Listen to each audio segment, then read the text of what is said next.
Kunal is an architect and design manager at INDI Design. Please welcome him on stage.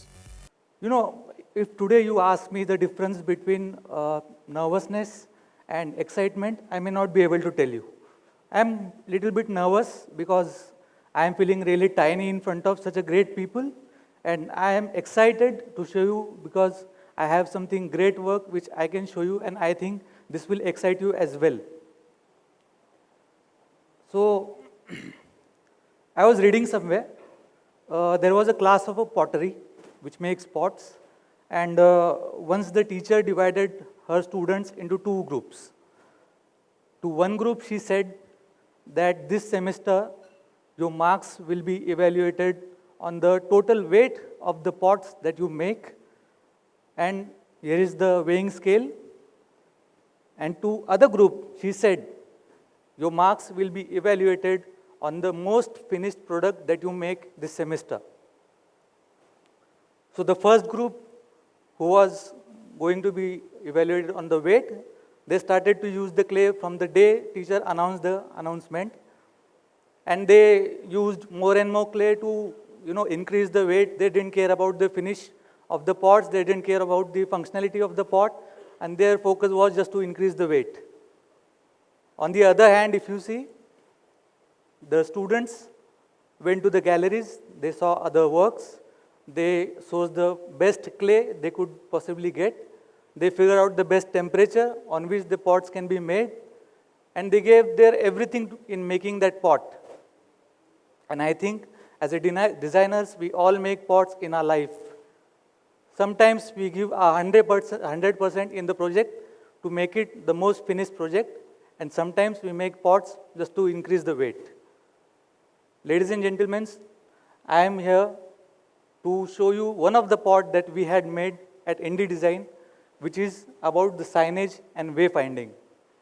Before I start the presentation, I would like to clarify some things. Signage is just a pylon with the information. Wayfinding is a system or navigation system which directs you from point A to point B. So this presentation will include some strategy, some design elements, but let me clear you that I am a man of a few words, so mostly I'll be browsing the slides. In between, I'll just pop out 2-3 words to explain the slides. So let's start. This project is about the township at Muscat, Oman. This township is for the employees of Petroleum Development of Oman, PDO. So as the name says, Ras Al Hamra means the red hill. In conversational use, Ras Al Hamra means the red hill which is protruding into the sea. And trust me, this is exactly a hill which is protruding into the sea. It is surrounded by huge mountains. It has topography which is going up and down. You go on a road and suddenly you find a dead end because there is a huge drop. And it has around 1,100 units for the employees. It has their own private beach and public beach as well. They have golf club. They have LEED compliant school. And they have a mosque as well. I feel that I am very bad with words, so let me show you a small video which will give you a better idea of the space.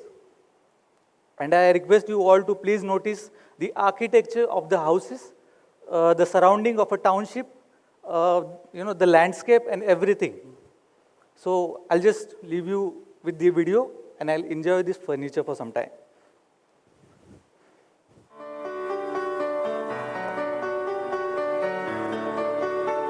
Where you reach your workplace within minutes of hitting the road. Where you find a confluence of a myriad of cultures right in your neighborhood. Where you find your home in a breathtaking setting of lush green boulevards. Welcome to Ras Al Hamra, an abode of peace, tranquility and opulence. This magnificent project is spread over 280 hectares of exotic topography in the beautiful suburb of Khorram, Muscat. washed by the roaming sea waves and taken in by the resonating silence of the Jebels, Ras Al Hamra is like a fantasy coming to reality.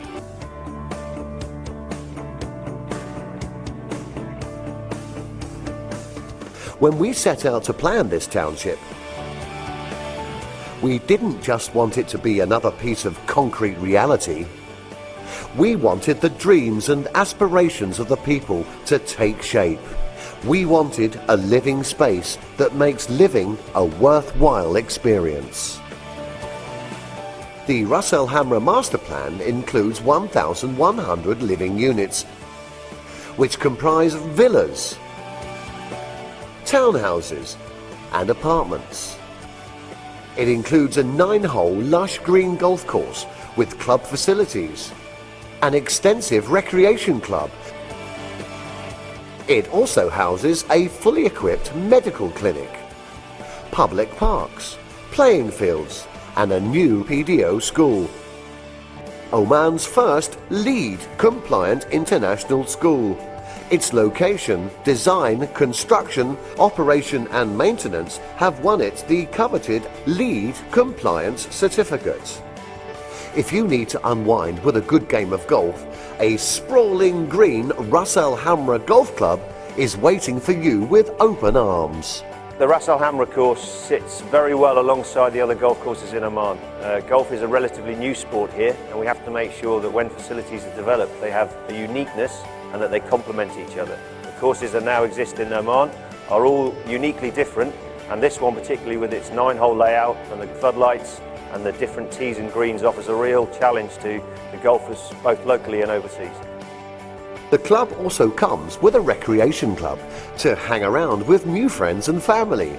Discover your newfound social life. I moved with my family 6 months ago. We like it very much around here actually. Not only because it's close to work, but also it's close to the mosque. It's within walking distance. Everything is close to us because we're close to the Qurum commercial area as well. And the most important thing is that my wife is happy.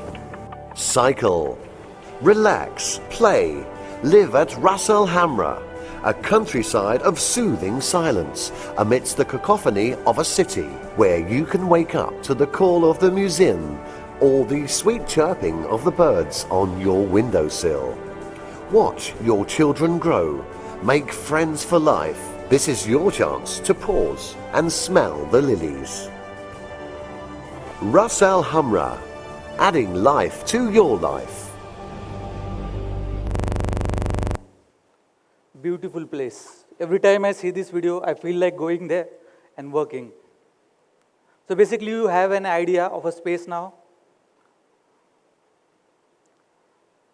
So at the time of working on the project, I think sometimes to learn new things, you have to unlearn your previous knowledge. So we dumped everything what we knew about the signage, about the wayfinding, and we went into the field with an empty pot. And we started our research. We tried to grasp everything which we could in the 2 months of time. For the ease of researching, we divided our research into 4 parts.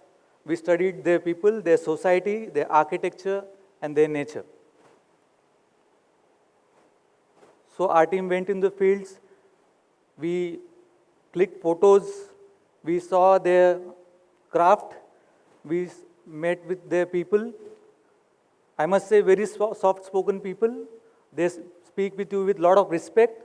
I have never seen anyone talking loudly till the time I was there. Very fine detailing in architecture, the jalis, the carpet and everything, beautiful detailing. Then we studied the architecture. As per the rule in Oman, your buildings cannot have any other color than white and beige. They have to be understated. And maybe this is the reason you don't hear about the Oman in any news or anything, because they don't, highlight themselves a lot. We saw as you saw in the video, there was huge mountains. So most of the terrain is about mountains. Till we were doing the research, we were not clear how we are going to use this. But later we started to figure out the common patterns. We tried to figure out the color patterns which we could get from the photographs. We figured out forms of the architecture.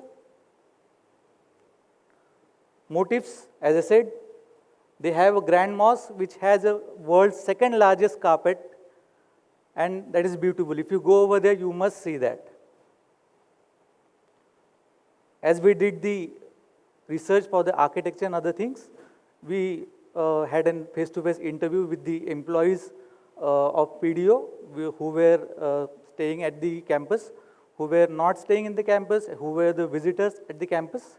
We tried to figure out what are the problems they are facing while navigating in the campus. The residents were very comfortable finding the places as they were living over there. The non-residents used to find it very difficult to navigate. They used to get lost in the process of going from point A to point B. So these were their answers. What are their difficulties? What are their ease in the navigating? Then we figured out what type of signage they might need in this campus. So we figured out that they will need an entry sign at entrance gate. The roads have to be named. If they are named, they have to be put up on the signage. Then we prepared our ingredients, which we were about to use for the project in future steps. We picked up some design elements. We picked up some materials which were suitable for the environment and which we could use. We went through a lot of fonts which can be used on the signages. We had big printouts of those fonts. We studied the legibility. We had group discussions. We did the secondary research. Then we picked up the Frutiger as a font because it is visible, it is modern, it has clear spaces between the letters, and most importantly, it was available in Arabic language. We created iconography, pictograms, and we listed out the possible icons we will need for the signage. And in case, in our absence, if someone has to design an icon, we created a design guideline for them that how icons should be created. Then, as we did the research for the architecture, we figured out there are a lot of jalis, very fine detailed jalis. And the top 2 images which you see are used in the campus. So we thought of using the same jali. Then we designed few graphics for the signages. So at the top you can see the A is written, A is representing the sector. So we divided this space into 4 sectors, sector A, B, C and D. So the side panel of the graphic shows the sector. It shows the logo of Ras Al Hamra and other icons. So this is the entire master plan of the Ras Al Hamra. So as I said, we divided this into 4 parts. We created a new map based on the existing map, which was inspired from the metro maps that you see. So if road is curved, it will be shown straight into the maps. Sorry. So this was the final map which we designed for wayfinding. So any common man can understand this without getting scared of seeing the roads. Then we created a typology. As I said, from the research we figured out what signages they might need. So there were total 11 signages, 11 typologies for the exterior signages. So we roughly decided what information will come on which signage. So like that, we had 11 signages. On some signages, we thought of having the map or the destination signage. This promotional signage we thought of using to promote awareness. So as it is a desert, they might have to promote, say, water campaign or wear a seat belt campaign. So there was one signage for that also. Same way, for interior, we created a typology. Since time is less, we won't go into interior signages. As I said, wayfinding is about going from point A to point B. So we had to create a information architecture. So if you consider red patch as a signage and I am standing over there and I have to go to destination 3, then in a signage panel, the destination will come on the third place. And if I am crossing the sector and I am going on destination 3, the color on the signage will change, which will let me know that I am changing the sector or my destination is in another sector. We place these signages on the map tentatively, all the primary campus, all the signages. We walked on the street and decided some places where signages could come. And we drove by on the road and we saw, fixed the best place where the visibility was at peak. We explored few forms for the signages. As studied the architecture, the pointed arch was very prominent over there.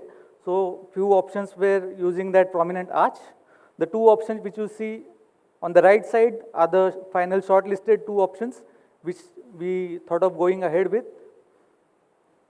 Then we went to vendors.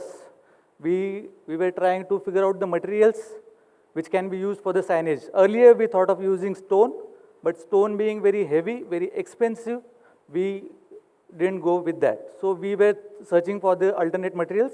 So if you see the jalis on my right side, they are made of GRC, glass reinforced concrete.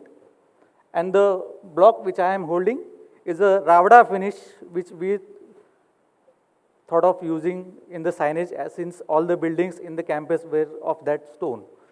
So we went to the graphic guy, picked up the best graphic. We tried to see the graphic at night, the visibility and everything. We prepared very fine, detailed construction drawings for each signage. We specified all the details which we could imagine. We gave the tentative footing details. While doing the footing details, we figured out the place where we were thinking of putting the signage has a lot of underground services which we cannot mess with. So we designed the footing in such a way that we don't disturb the services, but we still solve our purpose. So those photos of actual footings which were built at the site, and this video is showing you how the construction of signage should have been done. Yeah. So we placed all the signage in the site. We had the front and back information, which information should go on a signage. We prepared a 2 prototype for seeing it in actual.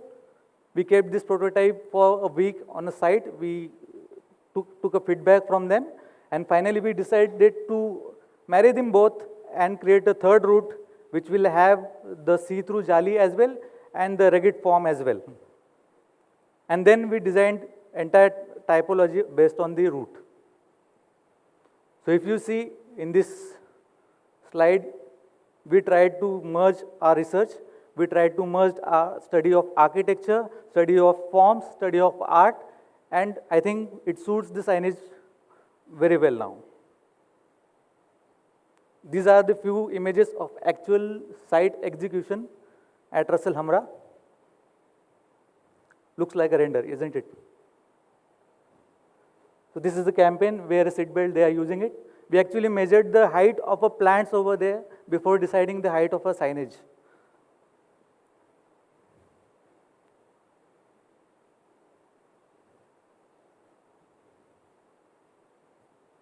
Thank you.